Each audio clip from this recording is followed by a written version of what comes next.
Hello, good evening, welcome to today's video.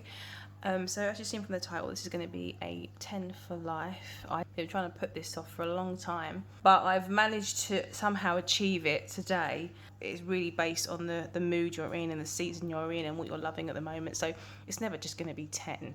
But at the moment, these are the 10 I think are lifers. I've got my box of goodies down here, and you'll probably notice there's a lot more than 10, but we have quite a few honourable mentions because I just couldn't do it. I just couldn't pick 10 without not at least acknowledging fragrances that I love so much. So there's a few to get through, but mostly the main emphasis is on the main 10 at least. So these first two actually aren't anything to do with the list, they were just my scent of the day, but I thought I'd share it because I really enjoyed wearing these two fragrances layered together, both from the same house. It's from the house of Dior Privé, and I decided to layer these two fragrances together. Yeah, Oud Rosewood is a really just sort of savoury, woody fragrance. Really enjoy this one. It's the most dry fragrance that I have, but there's nothing pretty about it. It's incredibly satisfying. Off the top of my head, I remember there being a few woods in here, as well as obviously the rosewood and the oud.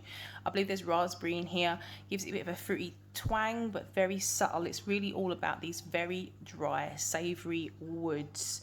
They're very clean. The oud is very, very clean. It's very elegant, it's very sparkly, but very dry. And I don't often reach for it, but when I do, it's ever so satisfying. But I thought I'd layer it with Rouge Trafalgar. Now this one is actually quite new, really enjoying it. So this is obviously quite a large bottle, but I bought this because I got it on eBay for a really great price and it was worth it for the price.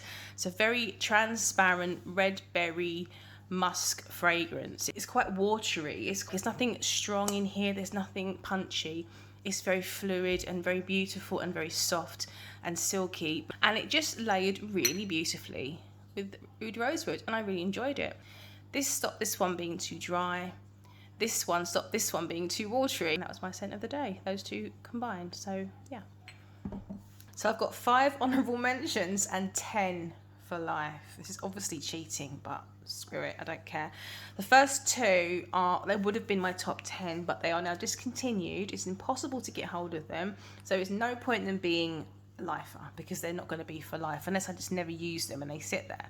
So the first one is one of my favourite fragrances ever. Started my love for Violet. It's from the house of Lolita Lempicka. This is my Lolita Lempicka Eau de Toilette. The Eau de Parfum obviously is a lot more popular, a lot more recognised, and it's the one that obviously started the uniqueness of this DNA. That one is heavy and licorice. I've got it, I don't love it. It's a bit heavy. This one to me is a beautiful light, effervescent and ethereal woodsy violet. It's not a chalky violet, it's not a powdery violet, it's just woodsy, it's light.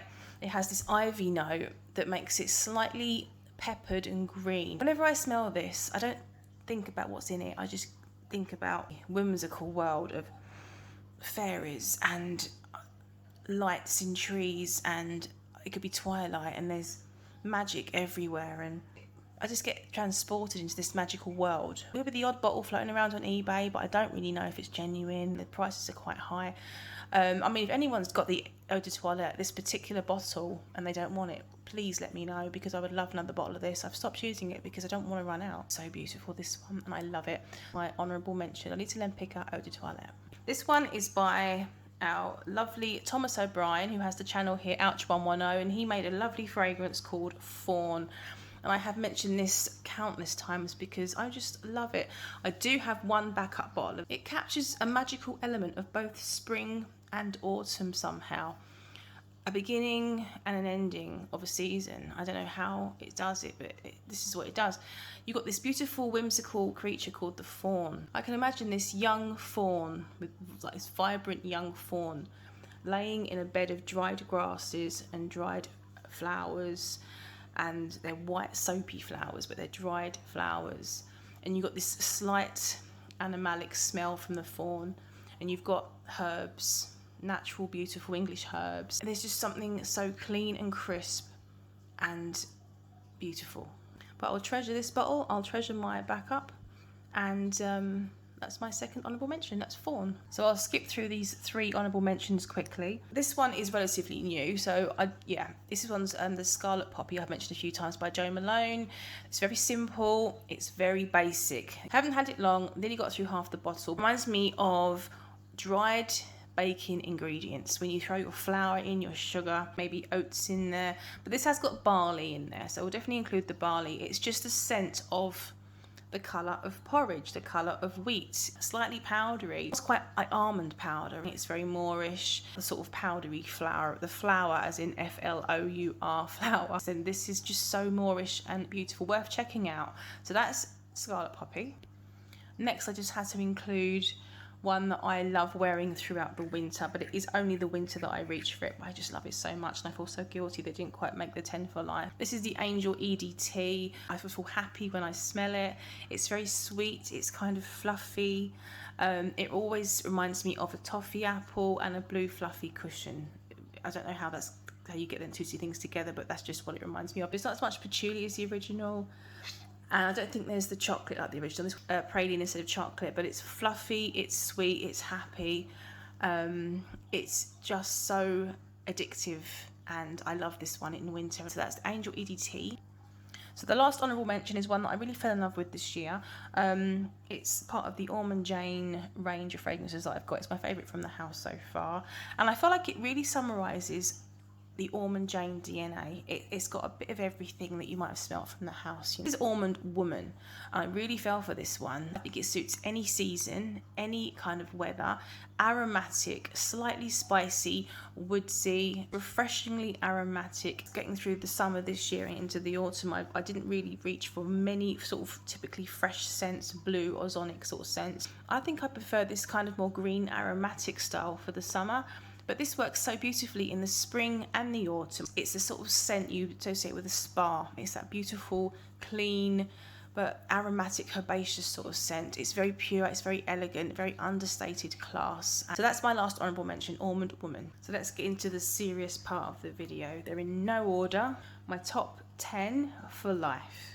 We'll start with my first ever niche fragrance, the one that put my foot in the door, got me down the rabbit hole, and pulled me away from wanting typically rosy fragrances. It's from the house of Farth and Manley, the company from Melbourne, Australia, and this is a fragrance called Confessions of a Garden Gnome. I do have some concerns and suspicions of reformulations. There's no hard evidence of that. I'd be nervous about whether to buy another one before I can test it, if you know what I mean. This scent is magical for me. When I close my eyes and I sniff this, I am transported to a garden that has long grasses twinkling with dew. There's lilies, lily of the valley, all blooming. It's the start of spring, but there's this haze, this atmosphere over the garden. Not quite a fog, but like a presence of something magical. There's an old garden gnome that's abandoned and forgotten, lost amongst the grasses, almost completely covered in the damp mosses, the earth, and that salty dew. With a hint of fruit, there's something alive and vibrant. As the earth meets the mosses, there's this hint of fresh, slightly damp tobacco. There's this liveliness in the earth, but there's this ethereal, hazy quality in the mists and the atmosphere above the earth, and it is just so magical. I guess you could classify it as a green-white floral, but everything is so nuanced, and if you think of green, you think of a stemmy green, but this is a damp, mossy green. Needless to say, it is a beautiful fragrance. It's a beautiful piece of art, masterpiece for me, and obviously a very special fragrance. So that is my first of my 10 for life. That is Confessions of a Garden Gnome by Farth and Manley. So this next fragrance, very artisan, and it's just stunning, and it is kind of linked to Confessions of a Garden Gnome, and they both have this mossy, this wet tobacco mossy quality, both though not containing tobacco, but both giving this phantom appearance of tobacco. And it is from the house of Papillon Artisan Perfumes, and it is of course Tobacco Rose. So Tobacco Rose gives you this idea of tobacco without actually having tobacco listed. It's tobacco, I would say, that was still green. It's made up through mosses and honey. I think it's beeswax, not honey. You've also got this beautiful rose. It's a red rose. There's definitely a red garden rose, and it's a mature rose, I would say. It's as though you've got moss growing all around this rose, slightly sweetened with this sort of beeswax honey, and it smells living. It smells alive. It's very natural, and it's utterly timeless, because these are all natural smelling things. My main experience of wearing tobacco rose is now linked to a memory of when myself and my family visited Hampton Court. Obviously Hampton Court being the home of Henry VIII, and bringing you to back to those times of the Tudor age. Without digressing too far, walking around that court, you're reminded of obviously how basic but how rich the smells would have been around those times, but with emphasis on things like hay and honey and possibly tobacco, but obviously things like a rose, very raw, natural scents, but they're all ones that can easily be associated with tobacco rose. Now, there is actually a hay note in this scent. I love that whole combination of what is now my my Tudor rose fragrance. As natural and as raw as that sounds, there's something very sexy about this scent. It smells very natural, but there's a dewiness that meets a dryness. A gorgeous rose fragrance. It's a timeless scent. Is stunning. Had to be in my top 10. It's a very special fragrance. So that is Tobacco Rose by Papillon Artisan Perfumes. So this next fragrance is not one I had to really think twice about. It was always going to be in my top 10. It is what I consider to be my black violet, my dark violet, and it just resonates with me. It's from the house of Renier, and it is called Black Rain. So I say it's my black violet, but violet doesn't really come through until you get to sort of the mid, and even then I don't think many people talk about it as being a note that really stands out. I always said that Black Rain is the fragrance of my soul, which I know is very dramatic, but it just seems to suit me. It starts out quite aggressive, this quite abrasive leather, invigorating. It's abrasive in a really refreshing, bright, luminous kind of way, but it just transcends into two more stages. I love how it changes. It's beautiful heart of violet and rose. I think there's jasmine in here as well. And on me, that violet and rose, the combination is so beautiful. It's a very bold scent, it really is. But as it keeps transitioning, you come into this stunning base with ambergris and chamomile, which is quite relaxing and quite smooth. But it never loses the first two stages. It carries all three, but they just balance out. This could easily be a boss bitch scent because that slightly aggressive opening, but it's confident, it's quite assured. It's a piece of art, it's a masterpiece, it's finished, it just works, and I love it. There was talks of it being discontinued, but as far as I can see, it's still available and still being sold. So that is fabulous. So that is my very beautiful Black Rain by Renier.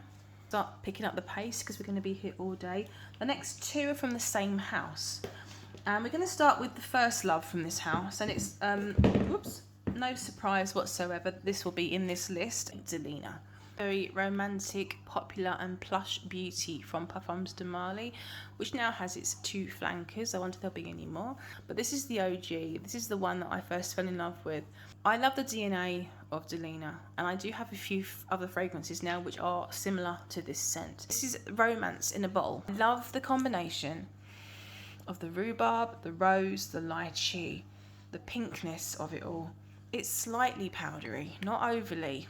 There's a plush powderiness to this, that beautiful fresh juiciness of the lychee and the rhubarb, and that smooth pink velvety quality of the rose. Princessy almost, you know. It is very bridal. This is a scent I would probably wear if I'd had it when I got married.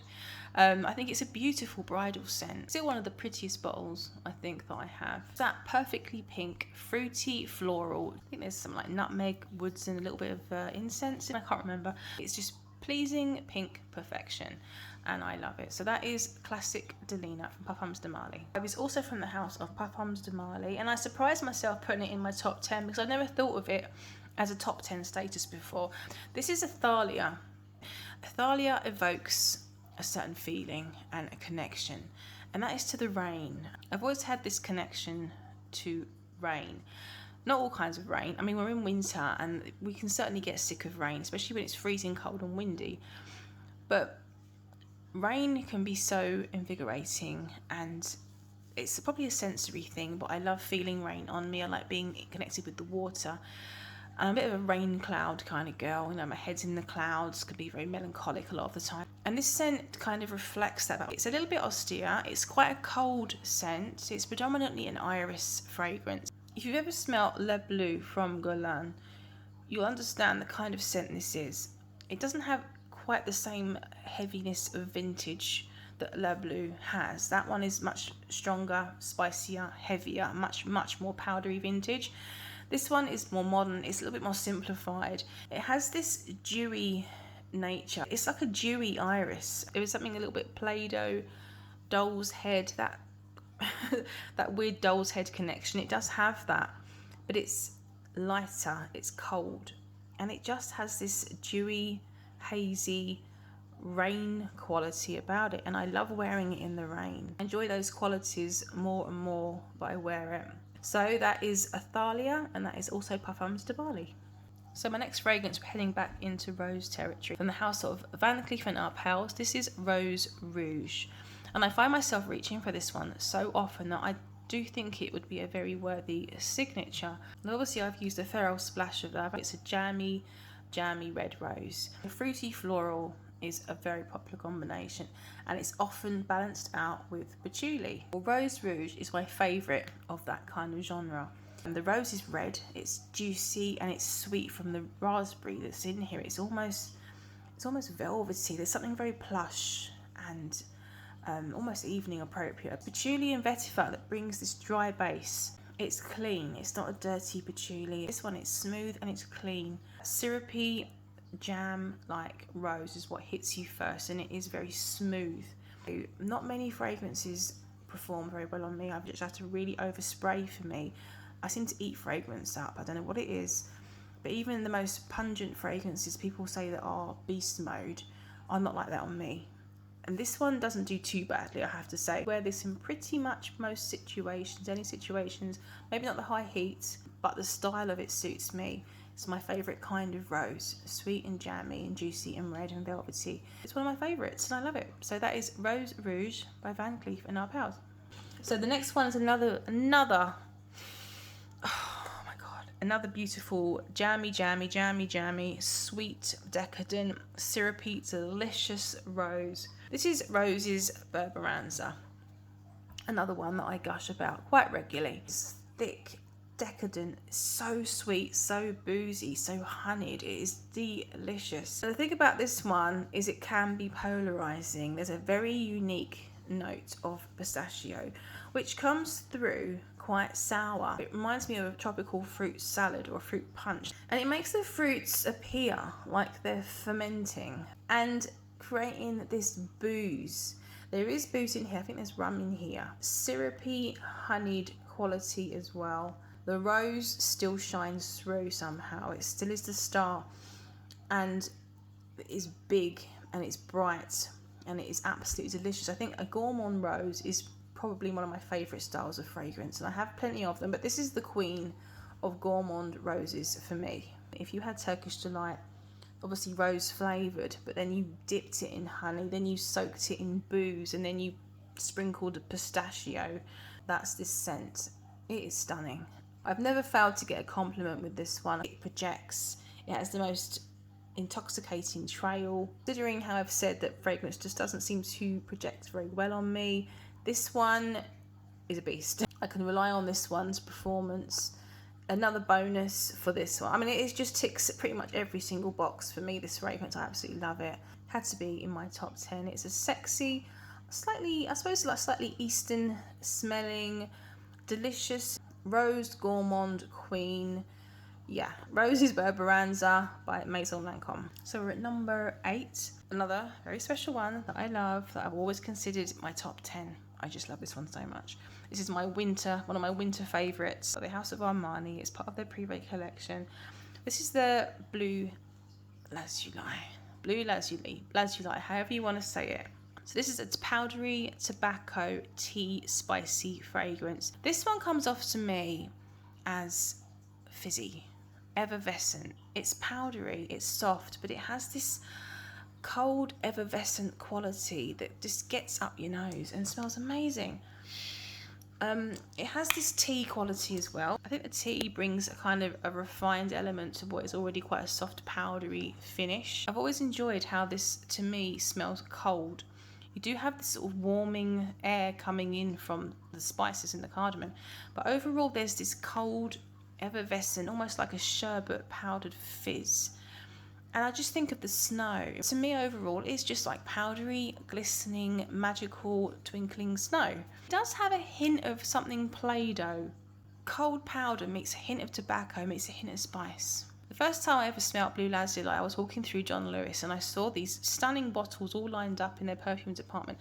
This one caught my eye because it's my favourite colour. The blue lazuli is a stone that does produce this beautiful sort of cobalt royal blue. And when I first smelt this, I thought I was smelling blue, which for the first time, which sounds ridiculous. I know it sounds crazy, but something about the scent, it's like cold powdery blue. I can't not have this fragrance in my collection. So that is the beautiful blue lazuli from Armani Privé. My 9th one is one that I've been loving an awful lot recently. It's not one I've had long, so it goes to show actually just how much I love it, because it still made the list. It's from the house of Xerjoff, and it is Bouquet Ideal. The perfect, cozy, snuggly, and just satisfyingly delicious scent. Woody and sweet. It's a vanillic woody scent, a bit spicy. If you look for the spices, you can definitely find them very easily. It's this jamminess, this woody jamminess, and I don't know where that jamminess is coming from, because there's nothing but woods and spice and things that are nice, but no fruits and no sugary gourmand kind of notes. Even though it's kind of effortless and cozy, it has this sort of sexiness, it has this plushness to it, and this Eastern promise. It does smell a little bit fancy. I often think of those heavy velvet curtains from a stage show, those beautiful, you know, the classic red velvet curtain. There's just so much involved with that image and this fragrance. It could be red velvet cushions on a chair, a plush chair that you're going to snuggle up to in front of the fire. There's these images I get from this fragrance when I smell it.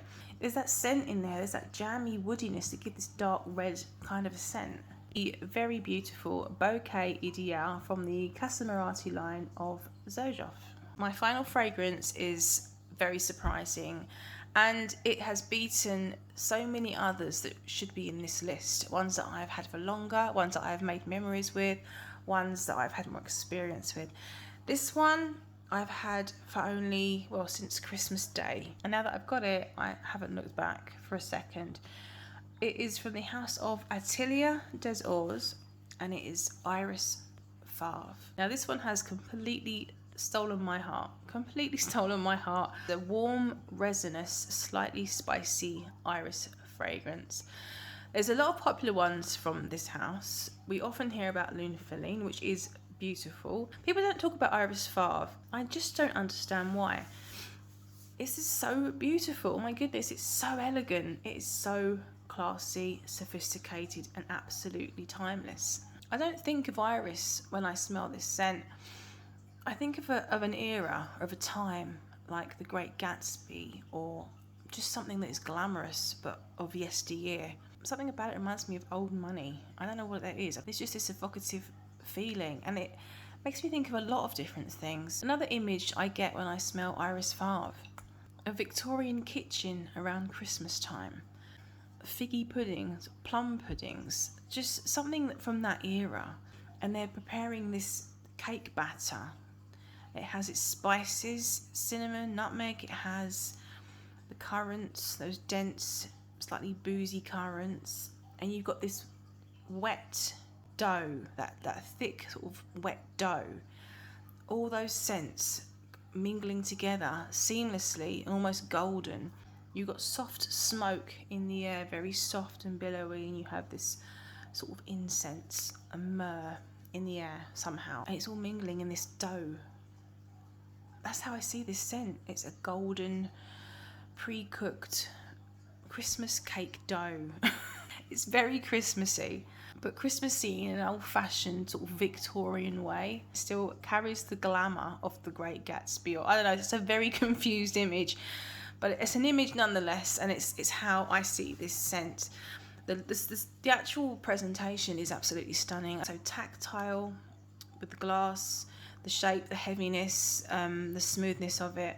Of course, you've got those beautiful gold flakes just for added glamour, which you do see when you spray. They come out very fine, but something very dressed up and proper. I always feel that I'm not dressed up enough to wear it, even though it isn't a big, bold, glamorous scent. It's so sophisticated and smooth and demure. A sort of gentlemanly charm about it as well. So that is a very worthy number 10 of my top 10 for life. And so we got there. Thank you so much, guys, for watching, for making it through. I finally managed to achieve a top 10 status. I really hope you enjoyed the video, and I look forward to seeing you all on my next one. Thanks so much, guys. Take care. Over and out.